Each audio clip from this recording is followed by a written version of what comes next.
नमस्कार साथियों, मैं किसान का बेटा काना धनगर आपके अपने चैनल काना सर ऑफिशियल में समस्त दर्शकों का हार्दिक स्वागत और अभिनंदन करता हूं।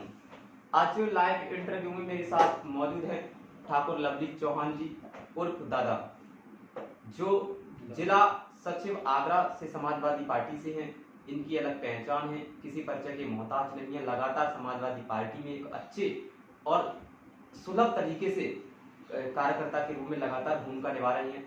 समाजवादी पार्टी को कहीं ना कहीं आगे ले जाने में आगरा से बहुत बड़ी अहम भूमिका लवली चौहान जी की रही है। इनकी स्वच्छ छवि है, इस वजह से लगातार समाजवादी पार्टी का कड़ आगरा में बढ़ता जा रहा है। आइए हम इनसे वार्ता करते हैं। तो चौहान साहब, आपका बहुत बहुत स्वागत है। आपका भी बहुत बहुत धन्यवाद साहब। बिल्कुल। तो चौहान साहब, मैं जानना चाहूंगा कि राजनीति में आने का आपका क्या मकसद था और आप राजनीति में किस तरीके से और कितनी उम्र में आप राजनीति में आए? ऐसा है, वर्तमान में मैं बिल्कुल ठाकुर देव कुमार सिंह चौहान उर्फ लवली दादा, निवासी चौकड़ा, पोस्ट आंगूठेड़ा, जिला आगरा, उत्तर प्रदेश का रहने वाला हूँ। हमारा राजनीति जो कैरियर है वो हमारे काफ़ी पुरखों से चला आ रहा है और हमारी भी इच्छा है कि हम इस समाजवादी पार्टी में रहकर अपने प्रदेश और देश के लोगों की, गरीबों की, बेसहाराओं की अपने पार्टी के माध्यम से, अपने क्षेत्र के माध्यम से सेवा करने का हमें मौका मिलता है और मिलता रहेगा और हम करते भी रहेंगे। चौहान साहब, क्या रहा कि आपको राजनीति में आना पड़ा? ऐसा कौन सा टाइम था, कितना समय था, आपकी उम्र कितनी थी कि आपने राजनीति की ओर अपने कदम बढ़ा लिए? हमारा बचपन से ही मेरा एक दिली इच्छा थी कि अपने समाज के लिए मैं कुछ करना चाहता हूँ।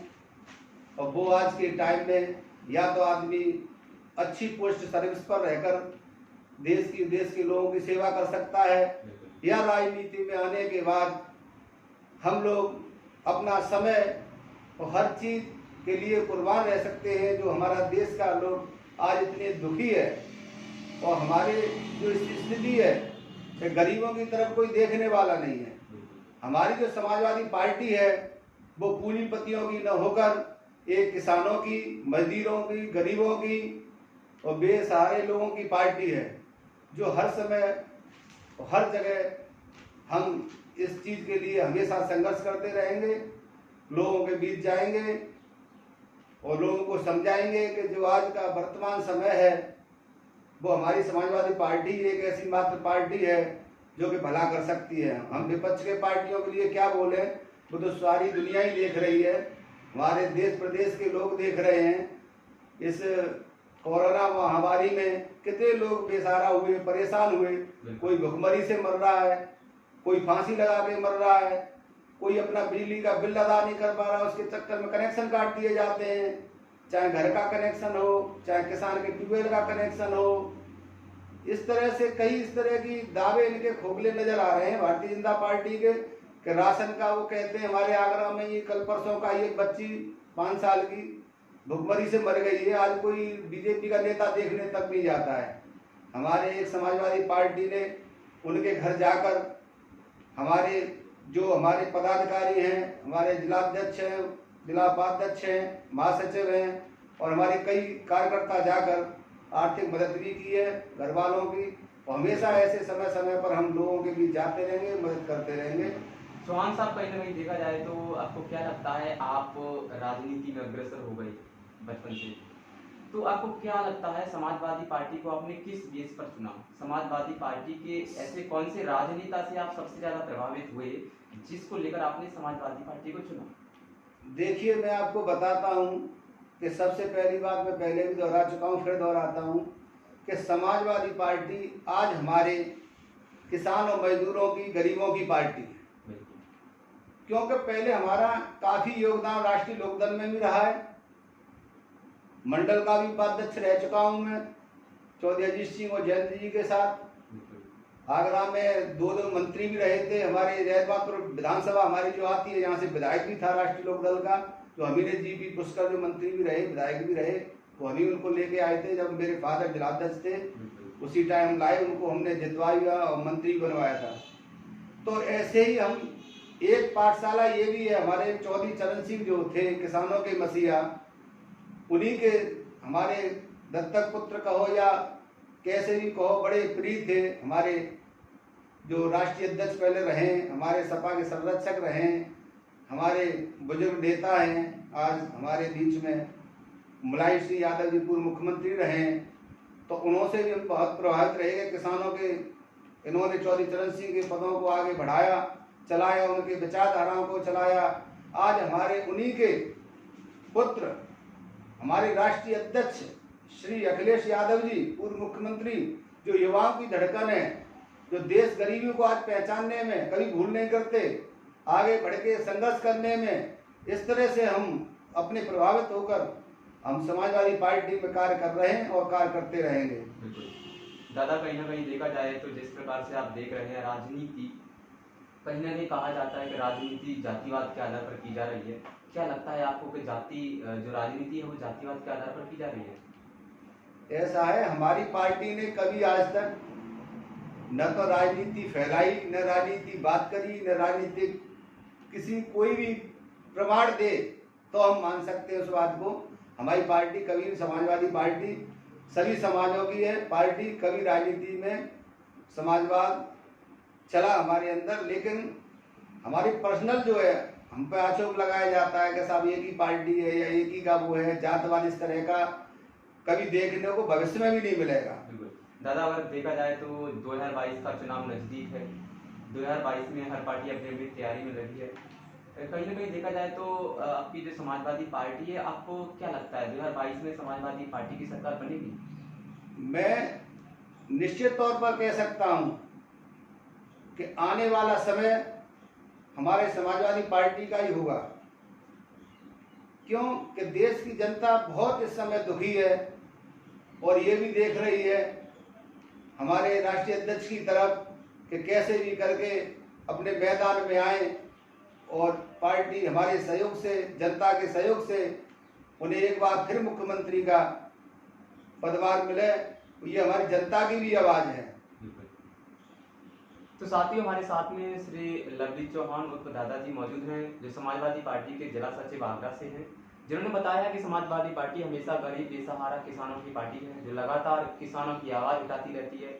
एक ऐसी जमीनी स्तर की पार्टी जो लगातार उत्तर प्रदेश को उत्तम प्रदेश बनाने में लगी हुई है।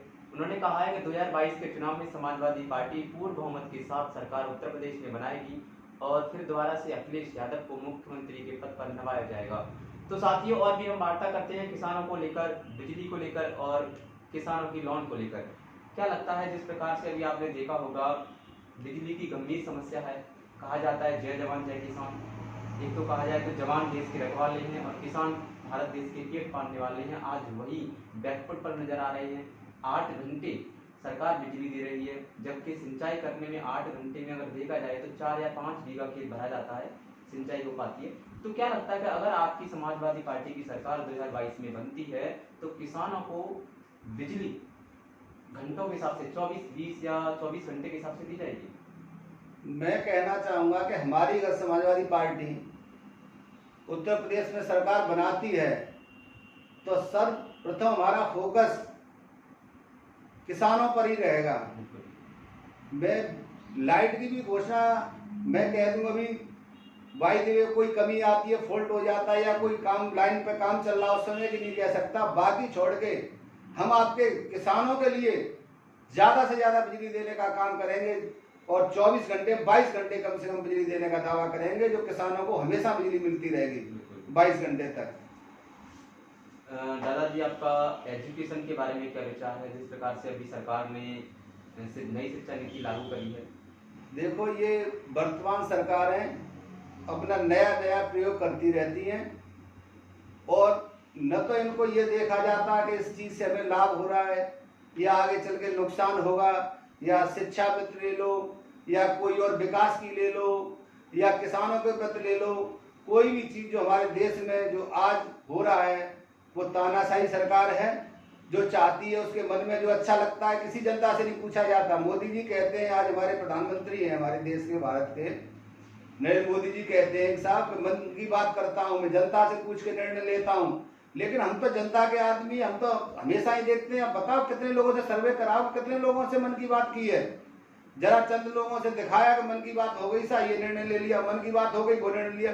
मैं कहना चाहता हूँ देश की जनता तो छोड़ो, जो भारतीय जनता पार्टी प्रेजेंट में जो नेता बैठे हुए उनकी मतलब कितना उनसे सलाह मशवरा किया जाता है। सिर्फ आज जो देश का निर्णय लेने वाले हैं मात्र एक मोदी जी ऐसे हैं जो उन्हें निर्णय लेना है वो लेना है, जनता को गलत लगे लगता रहे, सही हो सही होता रहे, उन्हें इसकी कोई परवाह नहीं है। उन्हें तो अपने निर्णय को लेने में बड़ा अच्छा लगता है, साहब मैंने एक निर्णय ले लिया, मैं सर ऊपर हूँ। दादाजी, कहीं ना कहीं देखा जाए तो राजनीति में युवाओं की बहुत बड़ी भागीदारी है। क्या समाजवादी पार्टी युवाओं को बढ़ावा देती है? हमारी समाजवादी पार्टी हमेशा युवाओं के साथ है, युवाओं को बढ़ावा देगी, युवाओं को आगे लेके चलेगी, किसानों को आगे लेके चलेगी, मजदूरों को आगे लेके चलेगी। और व्यापारियों को भी, जो वर्तमान सरकार ने दावा किया था सब व्यापारियों को लिए हम काफी राहत देंगे, वो कुछ राहत इनका दिखाई नहीं दे रहा है। न नौजवानों को नौकरियां मिल रही हैं, न किसी युवाओं पर ध्यान दिया जा रहा है, न देश की किसी भी बात पर ध्यान दिया जा रहा है।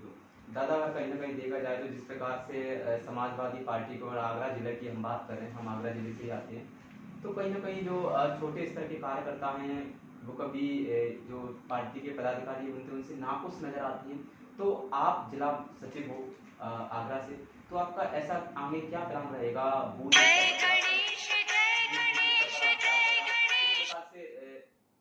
कार्यकर्ता में जोश भरने का कार्य करेंगे?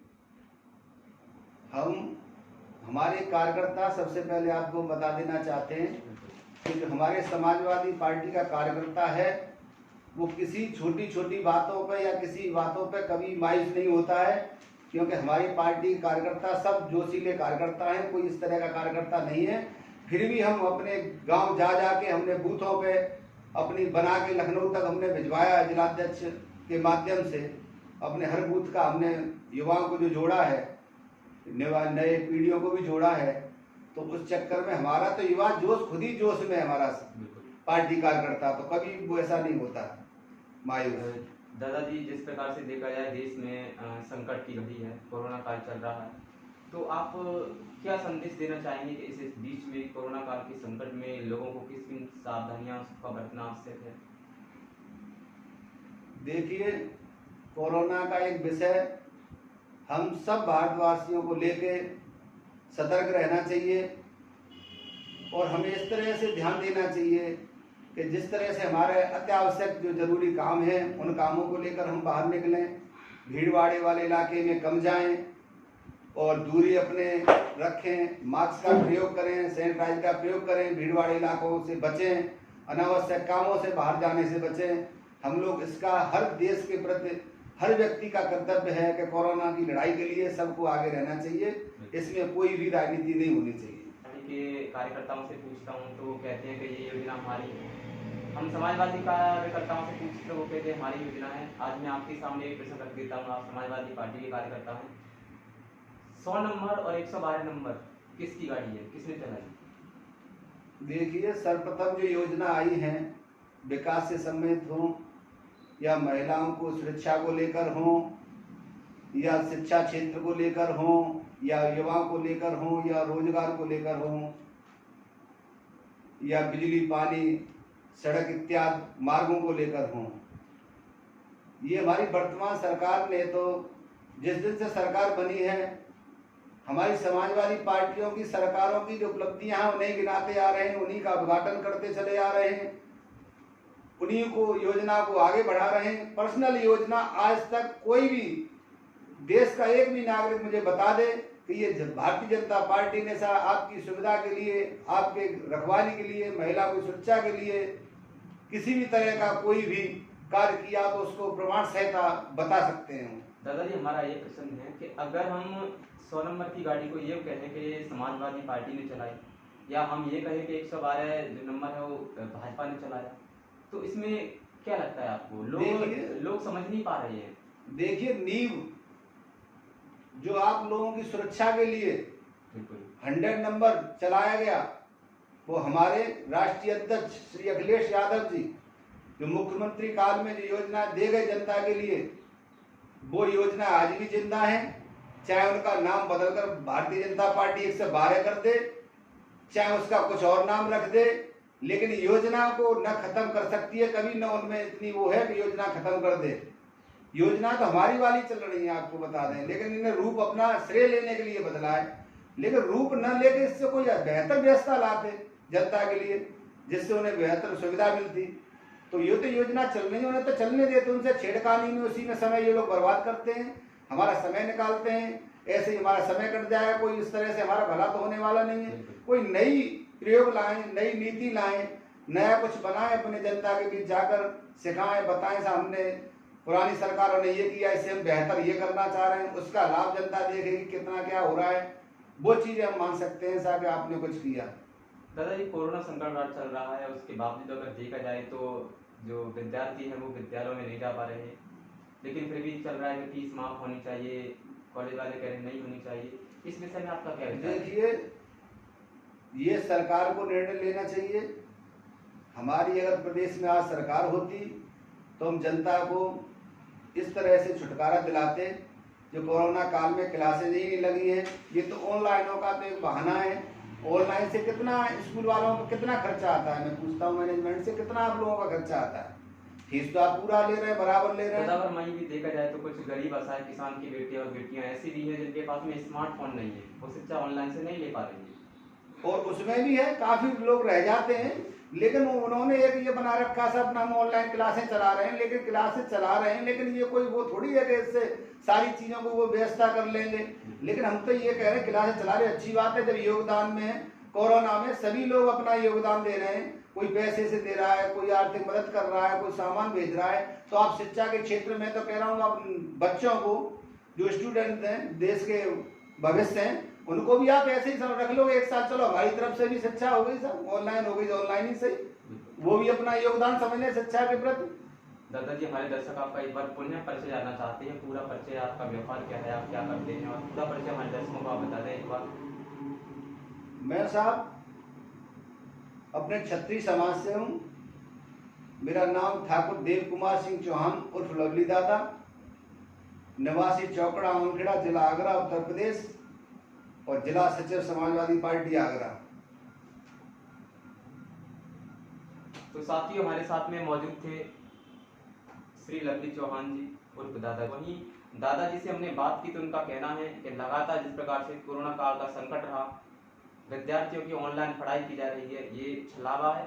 ऐसे विद्यार्थी जो लगातार बिना स्मार्टफोन के भी ऑनलाइन क्लास लेने में असमर्थ हैं, वो व्यक्ति भी बिना मोबाइल के अपनी क्लासें नहीं ले पा रहे हैं। इसलिए उनका कहना है कि सरकार को इसके बारे में एक नई योजना या एक नई रणनीति तैयार करनी पड़ेगी, जिस वजह से उनकी शिक्षा को माफी को लेकर एक नया कदम उठाया जाए।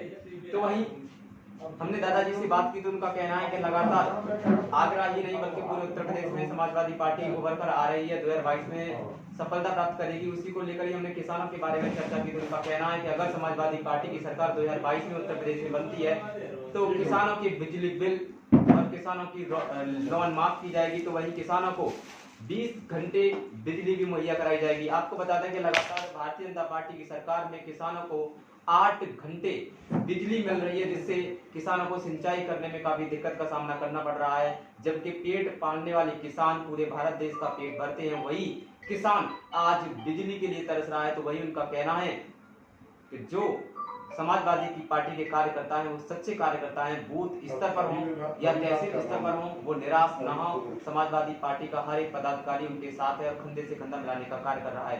तो वही उन्होंने एजुकेशन को लेकर बात कही है कि जो लगातार नई शिक्षा नीति लागू की गई है वो सही है अपनी जगह पर, पुरानी थी वो सही है। लेकिन आप सभी से मैं अनुरोध करूंगा कि आपने अभी तक हमारे YouTube चैनल कानासर ऑफिशियल को सब्सक्राइब नहीं किया हो तो आप सब्सक्राइब अवश्य कर लें। एक बार पुनः आपको बता दूं, हमारे साथ में मौजूद थे ठाकुर लवली चौहान जी उर्फ दादाजी, जिनके हमने राजनीति विषय पर परिचय डाला। और भी वार्ता हम किसी दिन करेंगे, इनसे टाइम का अभाव है। आप सबसे विदा लेते हैं। जय हिंद, जय भारत, जय जवान।